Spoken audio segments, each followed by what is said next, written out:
Number 19, Simon commission.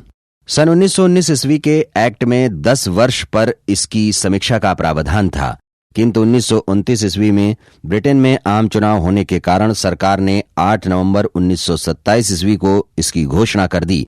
इस commission में British संसद के 7 सदस्य सम्मिलित थे, जिनमें हाउस ऑफ कॉमन्स के लिबरल पार्टी के साइमन अध्यक्ष बनाए गए। साइमन के अतिरिक्त अन्य सदस्य थे number 1 Burnham, number 2 Strathcona, number 3 Lane Fox, number 4 Cadogan, number 5 Attlee, number 6 Vernon Hartshorn. संपूर्ण भारत में इसकी तत्काल और व्यापक प्रक्रिया हुई कि जिस आयोग को भारत का राजनीतिक भविष्य निश्चित करना हो, उसकी सदस्यता के लिए एक भी भारतीय को काबिल नहीं माना गया। यह बात नरम दल के भी गले से नीचे नहीं उतरी। साइमन कमीशन का भारत में विरोध का सबसे बड़ा कारण कमीशन के सभी सदस्यों का अंग्रेज होना था। भारतीय राष्ट्रीय कांग्रेस ने दिसंबर 1927 ईस्वी में मद्रास में हुए अपने सालाना जलसे में साइमन कमीशन का प्रत्येक स्थिति में, प्रत्येक स्थान में तथा प्रत्येक प्रकार से बहिष्कार करने का निश्चय किया। इस अधिवेशन की अध्यक्षता मोहम्मद अमीन अंसारी ने की थी।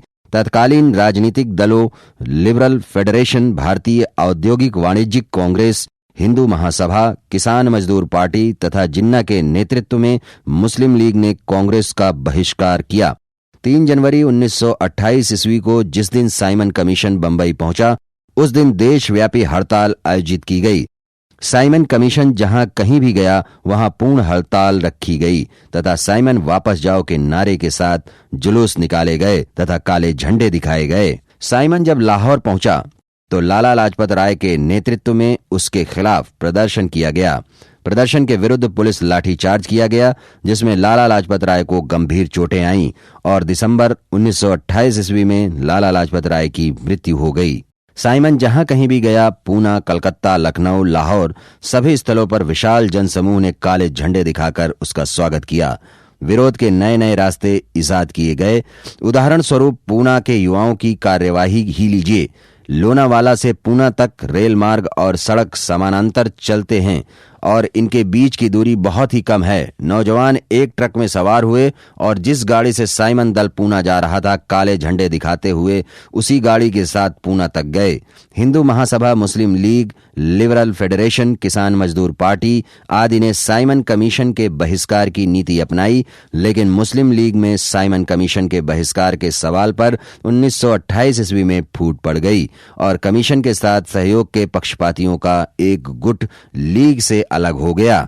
मोहम्मद अली जिन्ना कमीशन के बहिष्कार में कांग्रेस के साथ थे, जबकि मद्रास की जस्टिस पार्टी तथा पंजाब की यूनियनिस्ट पार्टी ने साइमन कमीशन का समर्थन किया था। साइमन कमीशन का उद्देश्य।